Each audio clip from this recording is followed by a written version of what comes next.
Fala pessoal, tudo bem? Eu vou começar esse vídeo contando uma história repetida de anos atrás que eu já contei num vídeo. O estado da Louisiana, nos Estados Unidos, no sul dos Estados Unidos, é um estado onde tem muito daquela religião voodoo. É uma religião de matriz africana, que nem aqui no Brasil nós temos o candomblé, só que são diferentes as religiões, tá? Mas ali tem essa religião. E uma vez chegou um paciente lá no hospital, do médico, e esse paciente, ele dizia que ele não conseguia comer. Ele estava alguns dias já sem se alimentar. O médico perguntou, o que houve? Ele falou, não doutor, é que eu tive uma discussão com o mestre voodoo e ele colocou um crocodilo aqui no meu estômago, eu não consigo comer. O médico fez os exames, examinou, pegou o estetoscópio, tudo bonitinho, ele viu que não tinha nada. Fisicamente aquele paciente não tinha absolutamente nada que impedisse ele de comer. E mesmo assim o paciente não se alimentava.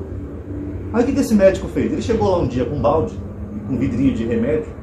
Ele falou para o paciente assim, olha, eu encontrei o mestre voodoo que discutiu com você, eu implorei para ele, ele me deu um antídoto. Se você tomar isso daqui, você vai vomitar esse crocodilo do seu estômago e você vai ficar bom. Inclusive o crocodilo também é comum naquela região da Louisiana, tá? Que é uma região de pântanos. Tinha até um programa no History que era caçadores de crocodilo, tá? Aí o paciente tomou esse remédio, ele vomitou no balde que o médico estava segurando, e aí depois que ele vomitou, o médico mostrou para ele o balde, falou aqui, ó, o filhote de crocodilo que estava no seu estômago, você vomitou ele. O paciente ficou bom e voltou a se alimentar normalmente. Só que tem um detalhe, o paciente nunca vomitou esse crocodilo. Na verdade o médico, por morar numa região de pântano, ele pegou um filhotinho de crocodilo e enfiou no bolso, escondido. Aí quando ele viu o paciente, fez ele vomitar, ele colocou no balde sem o paciente ver. O paciente tem a impressão de que ele tinha vomitado esse crocodilo. O nome disso, pessoal, é efeito placebo. É quando a pessoa pensa que tem uma doença que não tem, e o médico dá um remédio falso só para induzir aquela pessoa a melhorar.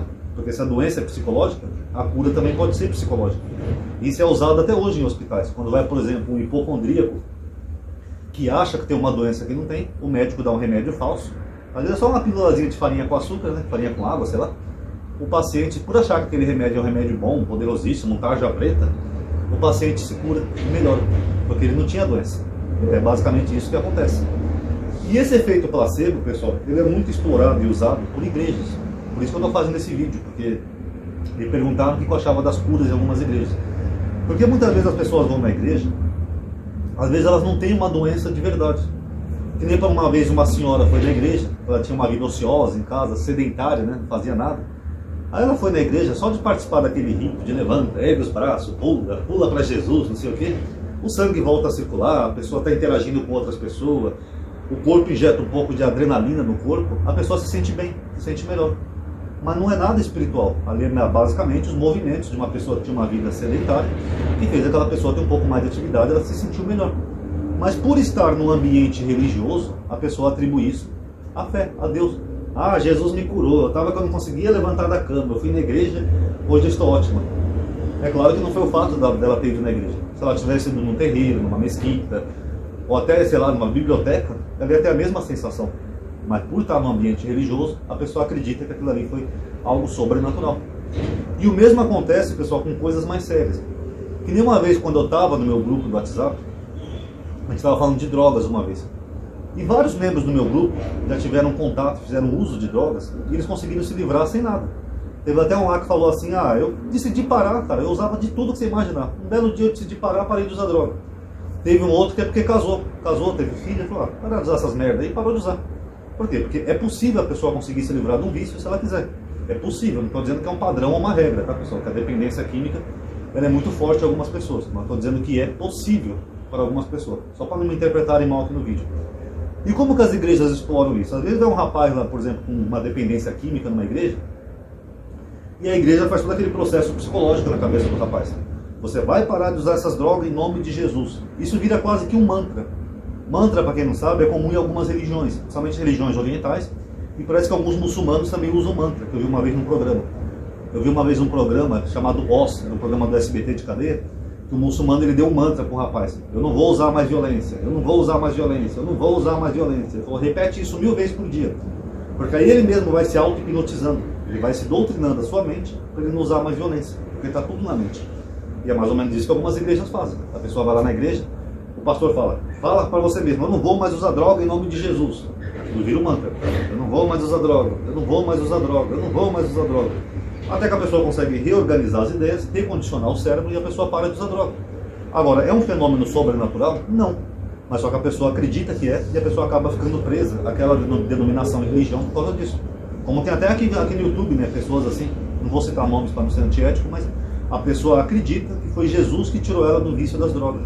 Ah, Ronaldo, você não devia falar assim da igreja, porque eu era usuário de droga, cara. Eu usava crack, pó, farinha, tudo que você imaginar, mas Jesus me tirou do vício, ele me salvou. Eu digo, será que foi Jesus? Ou a pessoa que passou ali por um processo de reordenação mental? O que será que foi, pessoal? Porque isso é possível. Tem pessoas que nunca foram na igreja e conseguiram se livrar dos vícios do mesmo jeito. É possível, como eu falei, não para todos, não é uma regra, não é um padrão. Eu acho até errado no Brasil, né, as igrejas elas têm benefício por causa disso, né, porque o Estado entende que elas fazem um trabalho social, então o Estado isenta as igrejas de certos tributos fiscais, né, uma isenção fiscal para as igrejas. Acho até errado, né, porque o Estado está praticamente terceirizando um serviço que deveria ser obrigação do Estado para pessoas que não são profissionais de saúde. O pastor não é médico, ele não é psiquiatra, ele não é psicólogo, pode até haver pastores que são, mas na grande maioria, estou falando, no geral não são, e muitas vezes eles usam apenas a fé para tentar ajudar o paciente, a pessoa tem uma dependência química, e no final a pessoa acaba se tornando uma dependente religiosa, porque a pessoa fica ali defendendo, fazendo apologia pela religião, porque acredita que foi aquela religião que salvou a pessoa. Então, na minha opinião, isso aí deveria ser tratado com profissionais de saúde, não por igreja. Mas no Brasil é mais ou menos assim que funciona, pessoal. Inclusive, esse negócio de curas em igrejas, eu acho também um pouco errado, porque as pessoas, algumas igrejas no Brasil, eu não quero generalizar de maneira nenhuma, elas condicionam os fiéis a acreditar que doenças são causadas por demônios, e não são. Isso gera uma bola de neve e muitos riscos para a vida das pessoas. Que nem a ATEA, aquela página da ATEA, que é a Associação de Ateus Agnósticos, eles periodicamente denunciavam casos desse tipo. Que nem uma vez tinha uma menina, filha de pais evangélicos, essa menina começou a cuspir bolas de sangue. Os pais, achando que aquilo era obra do demônio, ficaram orando pela menina, não levaram a menina para o médico. O que aconteceu? A menina veio óbito. E o que ela tinha? Podia ser uma hemorragia interna, ela pode ter se machucado por dentro, ter batido, caído, sei lá, ter tido algum ferimento interno que fazia ela vomitar bolas de sangue. Mas os pais, por serem religiosos e achar que doenças são causadas por demônios, eles achavam que aquilo era um fenômeno espiritual. A minha mãe, por exemplo, minha mãe era diabética, só que a gente não sabia que ela era diabética, porque ninguém da família tinha diabetes antigamente. Aí minha mãe começou a passar mal, pouco antes dela ter quase um coma diabético. As mãos dela começou a ficar meio assim, curvadas, os dedos, por causa da diabetes, porque a diabetes atrapalha a circulação do sangue, então a pessoa não consegue fazer assim, a pessoa começa a ficar assim. Aí uma amiga evangélica da minha mãe falou, isso é do diabo, é uma possessão, olha lá, está contorcendo os dedos, isso é do diabo, não sei o quê. O que nós fizemos? Levamos minha mãe no médico. Não, isso não tem nada a ver com o diabo, vamos levar no médico, até porque minha mãe era bem cética. Chegou lá, o médico falou, olha, se você não tivesse vindo a tempo, ela podia ter entrado num coma diabético. Porque a diabetes dela, a glicose, estava em 700 e pouco. Foi um milagre não ter acontecido nada pior naquele dia, entendeu? Foi assim que a gente descobriu que minha mãe tinha diabetes. Agora você imagina, se minha mãe fosse uma pessoa evangélica e não uma pessoa mais cética, ela ia realmente acreditar que era uma possessão demoníaca. Porque dá essa impressão, a pessoa fica assim com os dedos curvados, né? Fala, é o diabo que está possuindo a pessoa.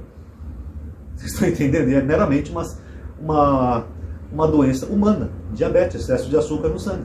O pâncreas não consegue mais produzir insulina, começa a atrapalhar a circulação sanguínea.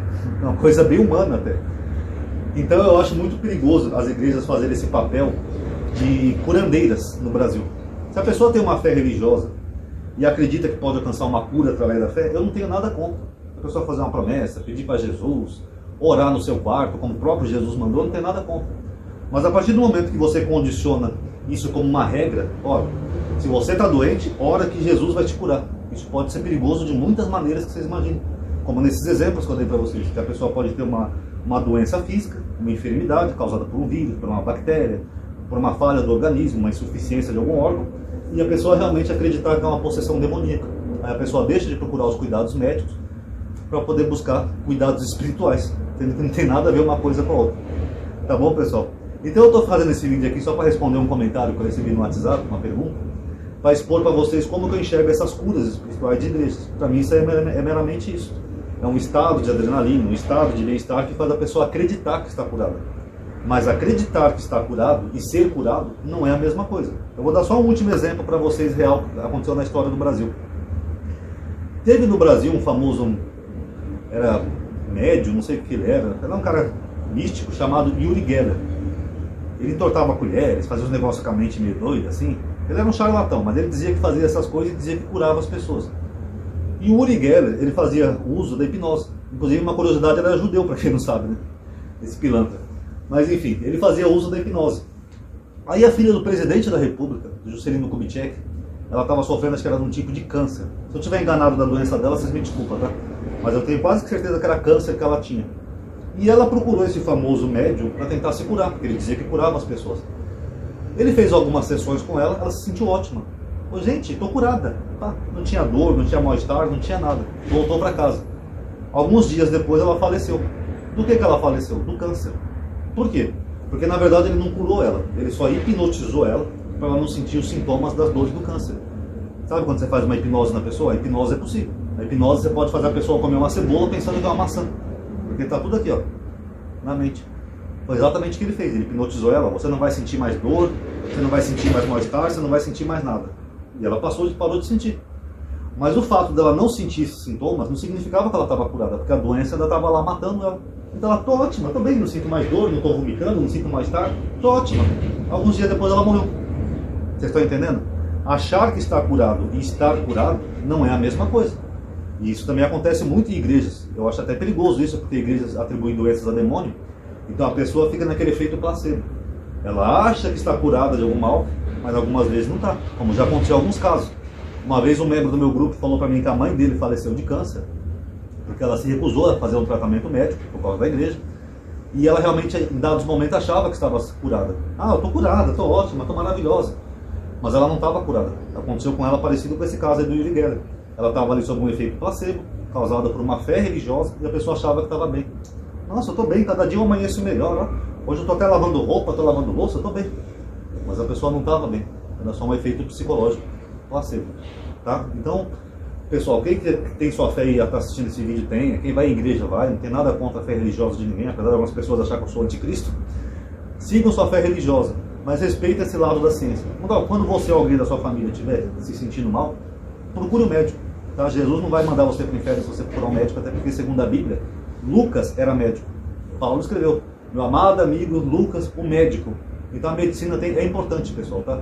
Se você não estiver se sentindo bem, tiver com algum mal-estar, alguma doença, procure um médico. Jesus não vai ficar bravo com você.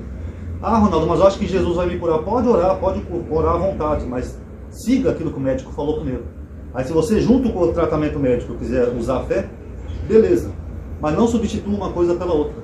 Porque a partir do momento que muitas pessoas fazem isso, isso é perigoso, tá bom? Fica a dica aí para todo mundo. Quem puder dar um like aí no vídeo dá, que vai estar ajudando, tá? Com engajamento, essas coisas. Você já conhece o Lenga-Lenga todo. Obrigado aí por terem assistido, pessoal. Paz a todos.